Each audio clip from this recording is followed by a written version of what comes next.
தேர்தல் வைப்புத் தொகை அப்படின்னா என்னன்னு பார்க்கலாம்.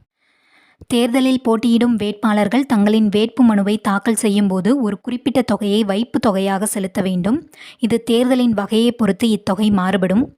நாடாளுமன்ற தேர்தலில் பொதுப் பிரிவினருக்கு 25,000 ரூபாயும், SC/ST பிரிவினருக்கு 12,500 ரூபாயும், சட்டமன்ற தேர்தலில் பொதுப் பிரிவினருக்கு 10,000 ரூபாயும், SC/ST பிரிவினருக்கு 5,000 ரூபாயும், குடியரசுத் தலைவர் அல்லது துணைத் தலைவர் தேர்தலுக்கு போட்டியிடும்போது பொதுவாக 15,000 ரூபாய் வைப்புத் தொகையாக வசூலிக்கப்படுகிறது.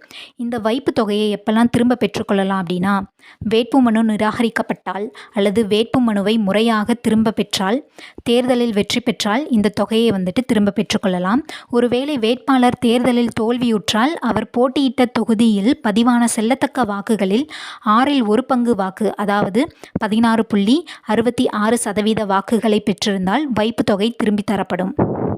அதே வேட்பாளர் 6இல் ஒரு பங்கு வாக்குகளை பெற தவறினால் அவர் செலுத்திய வைப்புத் தொகை அரசு கணக்கில் சேர்த்து கொள்ளப்படும். இதை டெபாசிட் காலி அல்லது டெபாசிட் இழப்பு அப்படின்னு சொல்கிறோம்.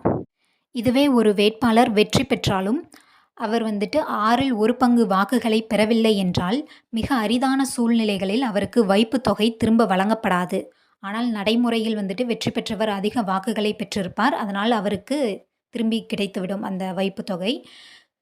அப்புறம் முக்கியமாக அந்த வைப்புத் தொகையோட நோக்கம் என்ன அப்படிங்கிறத பார்க்கலாம். தேவையற்ற அல்லது விளையாட்டாக போட்டியிடும் வேட்பாளர்களின் எண்ணிக்கையை குறைப்பதற்கும், தேர்தல் நடைமுறையை மிகவும் முறையானதாகவும் தீவிரமானதாகவும் மாற்றுவதற்குமாக இந்த வைப்புத் தொகை வசூலிக்கப்படுகிறது.